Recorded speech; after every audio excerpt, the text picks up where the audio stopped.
किसी की नजर मुझ पर पड़े ना पड़े, प्रभु की नजर का हुआ है असर।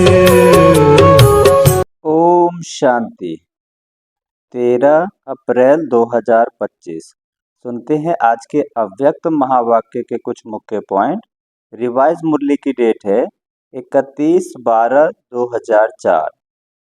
मुरली का हेडिंग है, इस वर्ष के आरंभ से बेहद की वैराग्य वृत्ति इमर्ज करो, यही मुक्ति धाम के गेट की चाबी है। इस वर्ष के आरंभ से बेहद के वैराग्य वृत्ति इमर्ज करो, यही मुक्ति धाम के गेट की चाबी है। आज नवयुग रचयिता बाप दादा अपने बच्चों से नव वर्ष मनाने के लिए, परमात्म मिलन मनाने के लिए बच्चों के स्नेह में अपने दूर देश से साकार वतन में मिलन मनाने आए हैं। दुनिया में तो नव वर्ष की मुबारक एक दो को देते हैं, लेकिन बाप दादा आप बच्चों को नव युग और नए वर्ष की दोनों की मुबारक दे रहे हैं। नया वर्ष तो एक दिन मनाने का है, नवयुग तो आप संगम पर सदा मनाते रहते। आप सभी भी परमात्म प्यार की आकर्षण में खींचते हुए यहाँ पहुँच गए हो, लेकिन सबसे दूर देश से आने वाला कौन? डबल विदेशी। वह तो फिर भी इस साकार देश में ही है, लेकिन बाप दादा दूर देशी कितना दूर से आए हैं?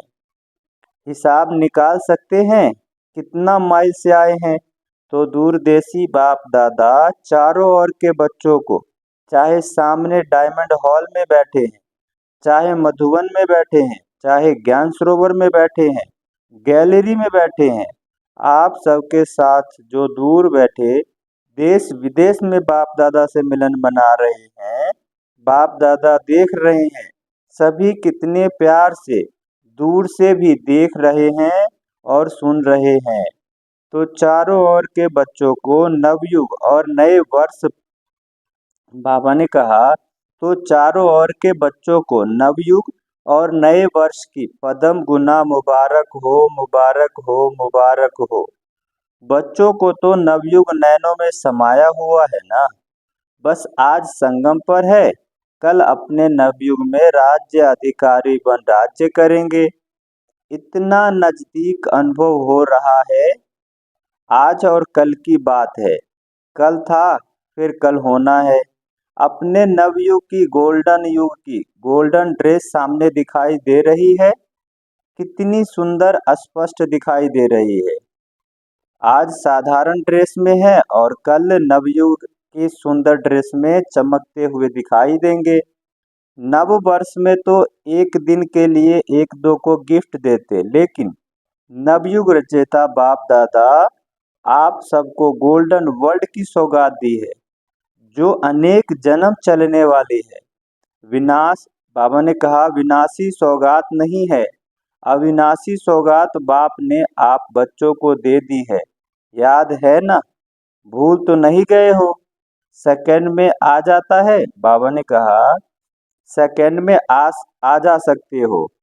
अभी अभी संगम पर और अभी अभी गोल्डन दुनिया में पहुंच गए। बाबा ने कहा अपना राज्य स्मृति में आ जाता है ना। अभी अभी एक सेकंड में बिंदु बन बिंदु बाप को याद करो और जो भी कोई बात हो उसको बिंदु लगाओ, लगा सकते हो। बस एक सेकंड में मैं बाबा का और बाबा मेरा।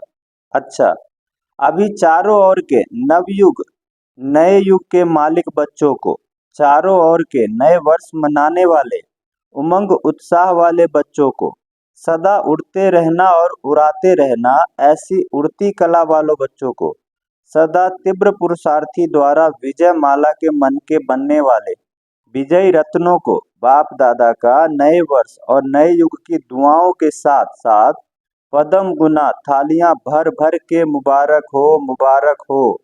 एक हाथ की ताली बजाओ। अच्छा, हम रूहानी बच्चों की रूहानी माता पिता बाप दादा को याद प्यार गुड मॉर्निंग और नमस्ते। सुनते हैं आज की मुरली का वरदान। एकाग्रता के अभ्यास द्वारा एक रस स्थिति बनाने वाले सर्व सिद्धि स्वरूप भव। इसका विस्तार है, जहाँ एकाग्रता है वहाँ स्वतः एक रस स्थिति है। एकाग्रता के संकल्प, बोल और कर्म का व्यर्थपन समाप्त हो जाता है और समर्थपन आ जाता है। एकाग्रता अर्थात एक ही संकल्प में स्थित रहना। जिस एक बीज रूप संकल्प में सारा वृक्ष रूपी विस्तार समाया हुआ है, एकाग्रता को बढ़ाओ तो सर्व प्रकार की हलचल समाप्त हो जाएगी। सब संकल्प, बोल और कर्म सहज सिद्ध हो जाएंगे। इसके लिए एकांतवासी बनो। आज की मुरली का स्लोगन है, एक बार की हुई गलती को बार बार सोचना अर्थात दाग पर दाग लगाना, इसलिए बीती को बिंदी लगाओ। आज के अव्यक्ति सारे, कंबाइंड रूप की स्मृति से सदा विजयी बनो।